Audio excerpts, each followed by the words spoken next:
Il sindaco di Gorizia Romoli ha convocato una conferenza stampa per fare chiarezza riguardo al pagamento di mini IMU e Tares. A quanto pare nel capoluogo isontino non si pagherà nulla. Tares e mini IMU fanno parte del grande rebus di quanto ancora una volta viene chiesto ai cittadini per le piangenti casse statali. A Gorizia e Nababele l'intervento del sindaco Romoli. A Gorizia i cittadini stanno tempestando di domande l'amministrazione per sapere quanto devono pagare per la Tares e la mini IMU, arrivando a chiedere di avere il bollettino a casa anche scrivendo sulla pagina Facebook del comune. Quindi il sindaco Romoli ha deciso di fare una conferenza stampa per spiegare che a Gorizia non si paga niente. Tares, IMU, mini IMU. Sindaco Romoli, conferenza stampa per spiegare che a Gorizia cosa succede.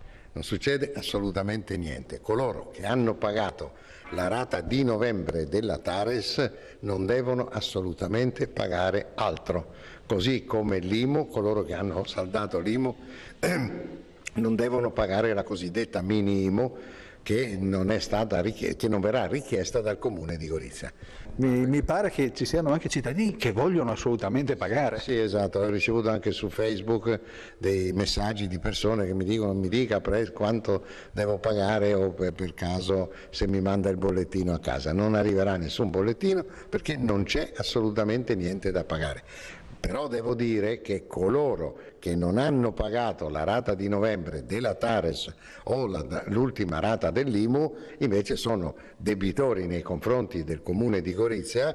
Gli do un consiglio: se fanno un ravvedimento operoso e pagano le rate che non hanno pagato hanno una modestissima sanzione. Se invece verranno scoperti dal Comune, e verranno sicuramente scoperti perché abbiamo tutti gli elenchi, in questo caso pagheranno delle multe salate. C'è una gran confusione e questa conferenza stampa serve a dipanare. Sì, chiaramente, perché siccome oramai ogni comune ha una normativa a sé stante, è chiaro che quello che si vede alla televisione riguarda la generalità dei comuni e non i singoli comuni. Abbiamo ritenuto opportuno chiarire che per noi non c'è assolutamente, lo ripeto per l'ennesima volta, niente da pagare.